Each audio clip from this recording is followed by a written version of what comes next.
Peoples alliance Gupkar declaration ने BJP हुकूमत के दावों को कश्मीर में खुसूसी पोजीशन के खात्मे के बाद तरक्की हुई है को जमीनी हकाइक के बरक्स दिया करार और कहा कि ब्यूरोक्रेसी के जरिए लोगों को बेख्तियार बनाया जा रहा। अलायंस के तर्जुमान मोहम्मद यूसुफ तारेगामी ने बीजेपी के तरक्की के दावों के बारे में कहा, सब मनगढ़ंत कहानियां हैं जिनका जमीनी सूरत हाल से कोई ताल्लुक नहीं। आदित्यनाथ के आबाई जिला गोरखपुर में कानपुर के कारोबारी के कत्ल के बाद एक और शख्स को पीटकर हलाक किए जाने का मामला आया सामने।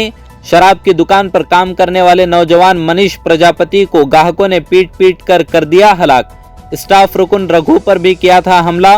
पुलिस ने कार्रवाई करते हुए एक मुलजिम को किया गिरफ्तार, बाकी मुलजिमीन की तलाश है जारी। नेशनल सिक्योरिटी एक्ट के तहत किया गया मुकदमा दर्ज।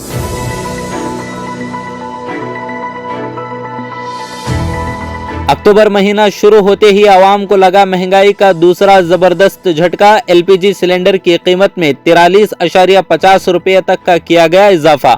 हुकूमत ने 19 किलो कमर्शियल गैस सिलेंडर की कीमत में 43.50 रुपये तक का किया इजाफा। नेशनल मीडिया जराए इसे हमेशा की तरह हुकूमत की नाकामी के बजाय ऑयल मार्केटिंग कंपनियों को ठहरा रहे हैं जिम्मेदार।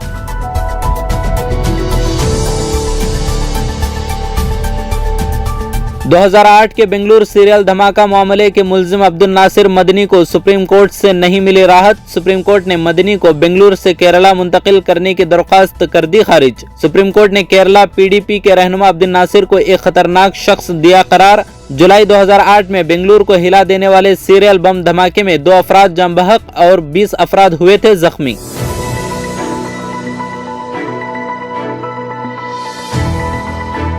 कन्हैया कुमार ने कांग्रेस में शमूलियत के बाद पहले इंटरव्यू में राहुल गांधी को बीजेपी के खिलाफ लड़ने वाले अकेले लीडर दिया करार। साथ ही कहा कि सिर्फ कांग्रेस लड़ सकती है बीजेपी के खिलाफ। कन्हैया ने एक सवाल के जवाब में कहा कि इल्जाम तो कुछ भी लगाया जा सकता है। मैं पूछता हूं कि अगर मैं गद्दार हूं तो मुझे अब तक क्यों नहीं किया गया गिरफ्तार।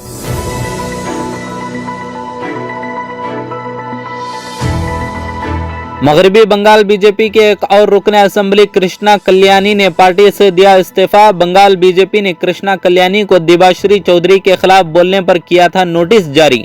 रायगंज के रुकने पार्लियामेंट दिबाश्री चौधरी को दिया था गद्दार वतन करार। जवाब देने की जगह बीजेपी से ही दे दिया इस्तीफा।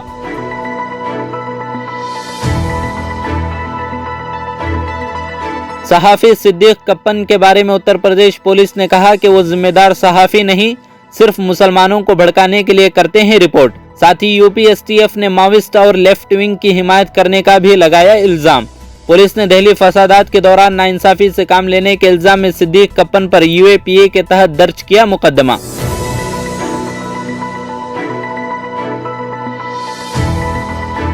ध्रुवा नारायण ने कर्नाटक बीजेपी हुकूमत पर तालीम को भगवा रंग में रंगने का लगाया इल्जाम और कहा कि निजकारी के मकसद के तहत जल्दबाजी से पॉलिसी नाफिज कर रही है हुकूमत। साथ ही कहा कि न्यू एजुकेशन पॉलिसी से गरीब और अमीर तलबा के दरमियान बढ़ेगा फासला और ऐवान पार्लिमान में कोई बहस किए बगैर जल्दबाजी में जारी कर रही है पॉलिसी।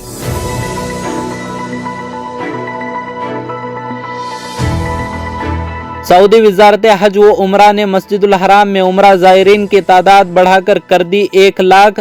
कोरोना के दौरान सलामती की सूरत हाल में बेहतरी आने पर उमरा ज़ायरीन की तादाद में किया गया इजाफा।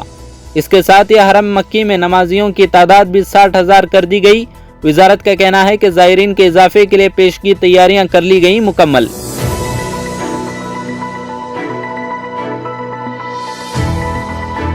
मुत्तहदा अरब अमारात ने दुनिया के सबसे बड़े सकाफती इज्तिमा एक्सपो 2020 दुबई का किया आगाज। दुबई के वली अहद शेख हमदान ने रंगारंग तकरीब में आगाज का किया ऐलान।